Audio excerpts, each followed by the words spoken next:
ریشگیرکای مرا بیار. چه میکنی ریشگیرکوتونا؟ همینطوره که گفتن بعد چیکار میکنه ریشگیرکوتونا؟ چه میکنه؟ در کار آخی. نه در کار نیست.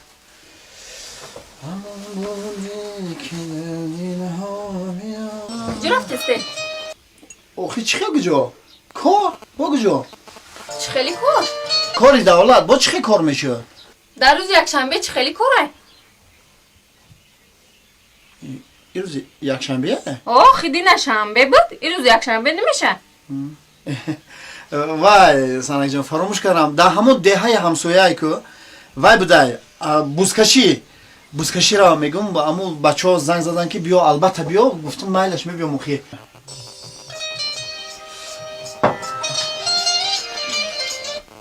ما ایره بگی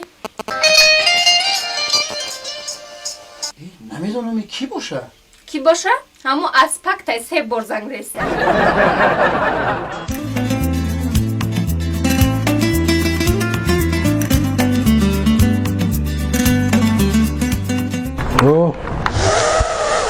عطر خوشبو دا بیا خوشبو بوی خوشبو داره بیا بچه عطر خوشبو سلام علیکم اکا علیکم السلام نظیر سوزی اکا میشه خدا را شکر گشت میدم نظر فرزندکو خوبه خدا را شکر ای سلام باشه گشت میدم بیا اینا با خیلی شامپونای زور داشته شامپون اخته اکا هو نه که شامپون همش که مو سر یلقوس میزنم شامپون بیا ینگا بگی دوخی فاصون داره دوخی فاصون داره بیا دوخی خشروخ شدی مردک جان اکا اون دوخی حیوان داری بوی خلق نه اکا حیوان دازو پارک خر دا ایلو خیزم کشیسته اینجا را دکانی عطری هات بگم نداشته ازم رفت صبح خیر بینندگان گرامی نوبت ما در بخش به مهمونی می رویم با دیداربینی نفری که باور داره شما او را خوب میشناسید دوستش می‌داره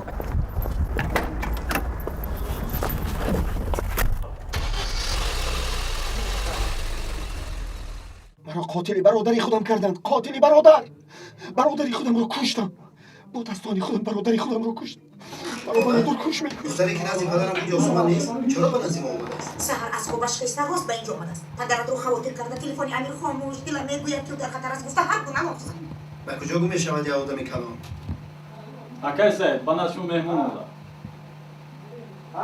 مهمون آمده است مادر دختر سلام علیکم دختر جان از شما سلامتی خوش اومدید مرحمت کنی مرحمت رحمت خب ما در این صبح استراحتی تصمیم گرفتیم که بر بخشی به مهمانی شما شویم طریق تلفنی چند بار با شما در تماس شدیم متاسفانه تلفنتون رو خاموش کرده بودید از سبب خاموش کردن تلفنتون اینا فهمیدیم که برای چی چون که سرگرم کار بودید از یک از دوستانتون بعداً تماس گرفتیم تا که دریافتیم که شما در کجا هستید با ما گفتن که در استودیو سرگرم کار هستند بله بسیار خوب همون دوستی خبرکش کیه کنم شگرد زدیم بسیار خواهش کردن که نام گپ نزنن که از روی مردمی است از این خاطر مخفی خب برای ما شما رو دریافتیم بله ما با همین گونه سوالی که که سعید در همین روزهای استراحتی روز استراحتی خود رو چگونه سپری میکنه روز استراحتی مرا دیدین که چه خیر است با که سعید امروز میبینم شما که در فیلم ها نیست شاهدی باز یک وی شما گردیم که سعید نوی شما که در فیلم ها نیست دوبلاژ یعنی آواز میداده خب از این هنر شما مخلصان شما گاهی بدن راستی گپ مخلصا الکی اگر دروغ نشود شاید که 1.5 یا 2 سال باشد که میدانم که ما در فیلم ها در دوبلاژ اشتراک میکنیم یعنی آواز میدیم مقصد از این هم یک مقصد دارد هر یک کار باید مقصد داشته باشه بی مقصد نمیشه و هنری کارگردانی هم دارم و به نزدیکی مقصد یک فیلم بسیار هم زیبا است نامش نگم مخلصا منتظر شوند بسیار هم همه طرفه هم جوی هزل و شوخی هم کمدینی است هم جدی خب خدا خواهد روی صحنه میبریم خب شما با مخلصان چی گفتنی ها داره؟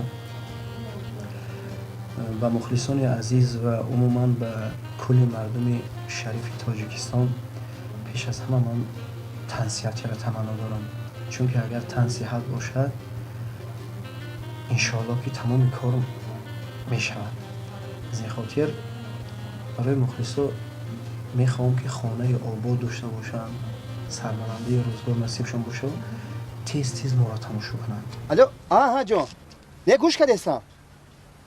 یک کم ترک دیر شد. من همین درون شهردم. وای جان، همیش رونندم بیای روننده. خب بیای میبیام جان. مایله. اصلا زدگی داخل راننده چی در کار بود؟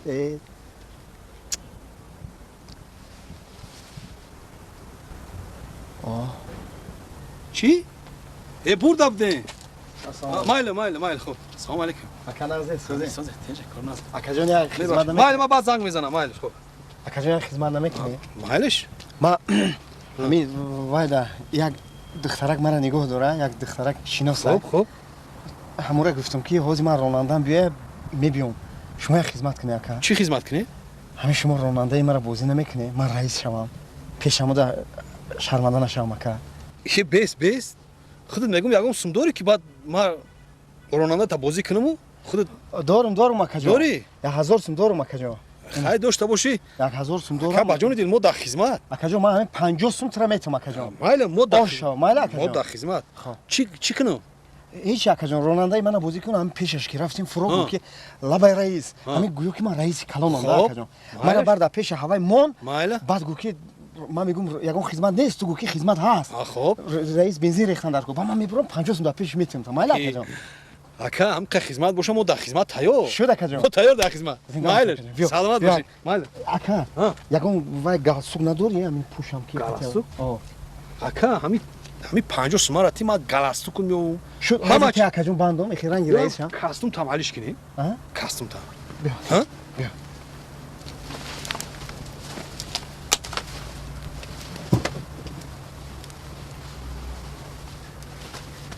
خشروع اخ اکا. اینا. ای زنده باش اکا رحمت. ما همه چی داریم. پپی. همه خیلی اکا؟ اینا میگودن کاستوم هم پول. رئیس در حقیقت رئیس بعد مونان میشه. اینا. اکا جان این کاستین شما قیمت نیست؟ نه خیلی قیمت هم نه که خیلی برای برادرو دریغ نمیدونیم یک کاستوم. سلامت باش اکا جان. کمتر مایدام هیچ گپ نداره. ای سوزای میوزی همین ای چی دست سوزای خیلی. سلام علیکم. کمتر شکم درون کمتر خیلی. کمتر خیلی یوش توی بعد خنم کنه. انا خیلی. من اومدم. بریم اکا جان دیر نشم. کافو داشی. رئیس کافو میشینه. کافو میشینه. رئیس کافو میشینه. ولی کجای کنم؟ شهر. سومونی. مایل گال.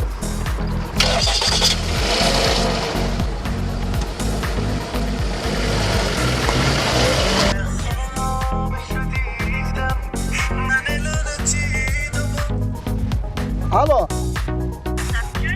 اینا جون اومده سر رانندم اومد. تو در کجایی در پیش خونه تو نی؟ اما حالا جون اینا میرسم اوزی. رانندم اومد دارم دیر کرد بس. ما. اگه جا های کاری کنم. چی سومونی بتام؟ چی سومونی؟ الان جا های کاری کنم.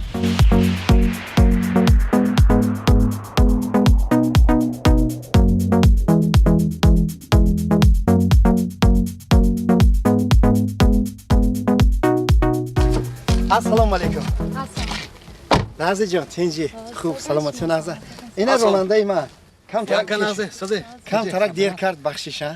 خب جان نباشه از من 50 سومتیان. تو بنزین ریز مایلش. رئیس جان. لب بای. همین پگوی دیگه معرکه دارم. 1000 سوم دادین. مایلش. 1000 سوم؟ 1000 سوم رئیس جان در کار ایدم پگو معرکه دارم. 1 2 3 4 5 6 اینا تشکر رئیس جان. سلامت باشی. ما خدمت‌های خطر رئیس جان قدر میکنم. مایلش. خیلی من رئیس جان. مایلش. شما دا مایلش. استراحتی نهست. اوه. مایلش. ولی رفتی؟ ها؟ مایلش. راه نگاه کن.